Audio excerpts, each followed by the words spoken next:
Have you ever started studying Japanese by yourself? And at first, felt really motivated. You bought a textbook, watched YouTube videos, maybe downloaded an app. But after a while, everything started to feel too difficult. You couldn't understand things clearly, you got stressed. And eventually you thought, okay, I'm done. If that has happened to you, you're not the only one. A lot of learners end up feeling that way. But in many cases, the real problem is not ability.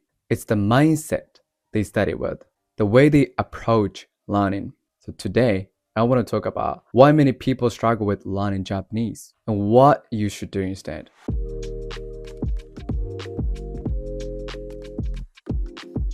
First reason, you expected result too quickly. One big reason people quit Japanese is because they expect progress too fast. Language learning does not happen quickly. It takes time. And this is especially true if your native language is very different from Japanese. For example, some people say, I could learn Spanish much more easily than Japanese. And honestly, that makes sense. Spanish and English both use the alphabet. Some words are similar, and even the grammar is different. It can still feel much more familiar. But English and Japanese are very different. The grammar is different, the word order is different, the writing system is different. So of course, Japanese can take more time. And honestly, that also helps explain why many Japanese people struggle with English too. The distance between two languages is just so big. So if Japanese feels hard for you, that does not mean you're bad at learning. It just means you're learning something that takes more time. And yeah, that's also why it took me years and years to improve my English.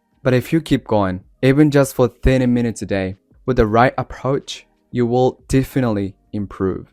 Maybe not instantly, but definitely over time. Now the second reason, you didn't build a foundation first. This is another huge reason. A lot of learners study random things before building the basics. They memorize random words, they watch random grammar videos, they try to speak before they really understand how Japanese works, and then they get confused. Because Japanese needs a foundation. You need to understand the basics first. Things like hiragana and katakana, basic sentence structure, particles, basic verbs, basic adjective, and simple conjugation.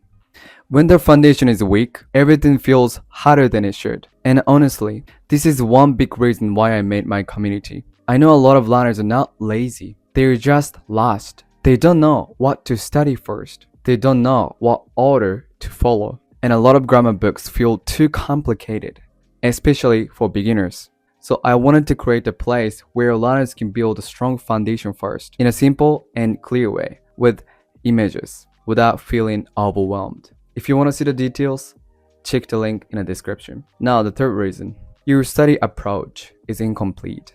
Sometimes the problem is not your effort, it's that your study process is incomplete. A lot of learners only do input. They watch videos, they read grammar, they listen to podcasts, but they never really use Japanese. Or they do some output, but they don't get feedback.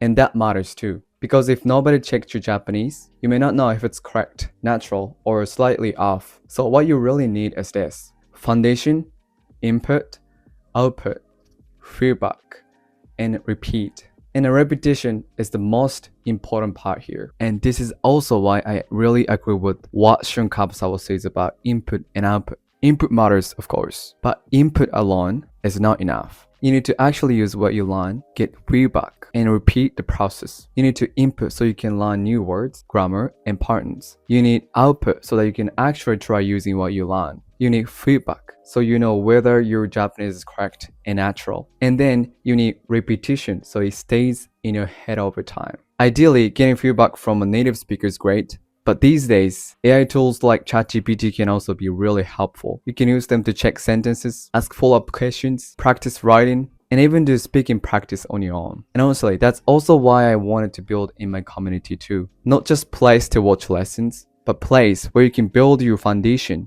get clear input, do output practice, get feedback, and repeat the process with support from me and other learners. The kind of environment makes it much easier to keep going. Now the last reason. 4. You force yourself too much. This is a big one too. If every day feels like, I have to study, I promise myself, I can't skip, then maybe you can keep going for a while, especially if you have that super intense samurai mindset. But for most people, that leads to burnout because then learning makes you stressed. So the point is not to be perfect. The point is to keep going. Even 10 minutes a day is way better than going too hard and then quitting. So instead of forcing yourself all the time, try to make Japanese part of your routine. Think about brushing your teeth. Do you need motivation every single day to do it? Probably not, right?